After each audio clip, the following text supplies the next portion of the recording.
I needed a video like this explaining to me like step by step. So it's just like I was just kind of waiting on other people to tell me what to do and like emailing them, asking them questions, waiting on them to tell me what the next step was.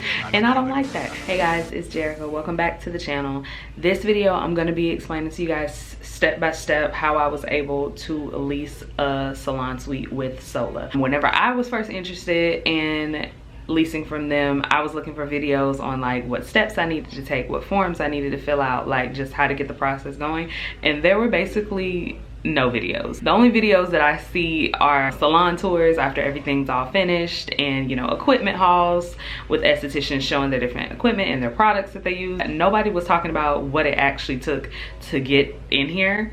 So I wanted to make a video explaining it. I feel like it'll help somebody because it would help me. I also have a blog post explaining it step by step. I'm gonna link it down below. So first things first, you'll need to go to solasalonstudios.com. Up there you can type in your city and your state so you can see which ones are in your area, which ones are close to you, so you can figure out which one you're actually interested in.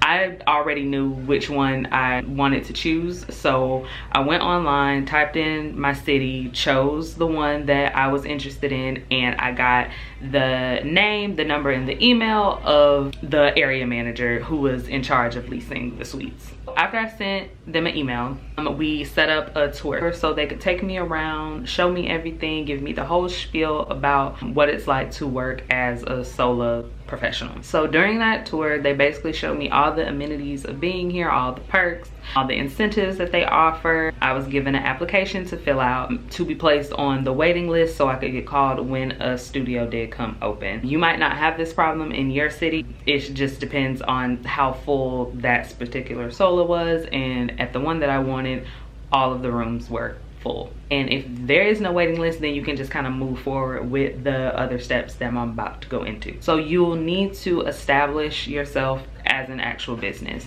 So you need to create an LLC and get an EIN number. Whenever you get your EIN, you can also go set up a business bank account. So then that way you can keep all the money from the business separate from your personal income and personal expenses. It makes it way easier for tax time. So that one's pretty easy. The next one is you'll have to get a salon license from the State Board of Cosmetology in your state. This is separate from your actual professional license. So this is separate from your cosmetology, esthetician, your barbering license. This is totally separate. This is a license just for the business itself. You can find the form on your state board's website, and with that form, I had to submit my ID, a copy of my lease, and I had to get a couple of affidavits signed and notarized. Okay, the next one was the one that was kind of the most stressful for me. It was getting the business tax certificate for the city that I'm in. The only reason this one was like the most stressful is because there were so many other forms that I had to get to go with it. But if you follow the order that I'm telling you to do this in, you'll already have like 5 out of 7 of all the documents that you need. So to submit this application, I needed a copy of my driver's license or your state ID. I needed a copy of my LLC, my EIN number. I needed my professional license, which is my esthetician license, your cosmetology, your barbering, whatever you have. And I needed a state tax ID number for the state of Georgia. I had to submit a copy of my signed lease, and I had to submit a copy of the zoning approval for the building, which you'll get from your Sola salon manager. Those are all the documents you need to submit the business tax certificate for your city. I know like that list kind of sounds overwhelming, but the only thing that you shouldn't have at that point is the state tax ID and the zoning approval from your manager, which if they give it to you like right off the bat, like once you're approved, then that's the only thing you need to get is your state tax ID. Everything else you should have, the LLC, the EIN, as I previously listed. And then after you've gotten all those forms submitted and you have your LLC, you have your EIN, you submitted your business tax certificate, and you submitted to get your salon license, then that's it.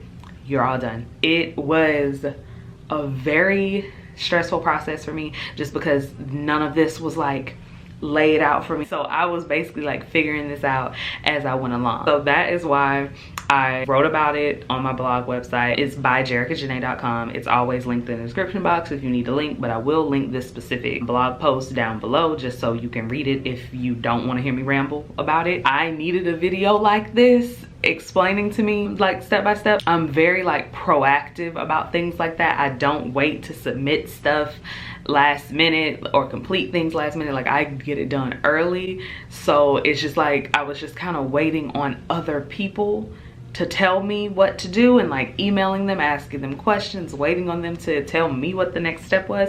And I don't like that. Just lay it out for me all at once, and I promise you it'll be done the next day. I hope that having this will make it a little bit easier on you. I hope this was helpful. Make sure you leave me a comment down below. If you have any questions, comment them down below and I will answer them. Make sure you give this video a thumbs up if you enjoyed it, and subscribe to the channel if you're not subscribed already, just so you don't miss out on any future videos that I post. I'll see you guys in my next one. Bye.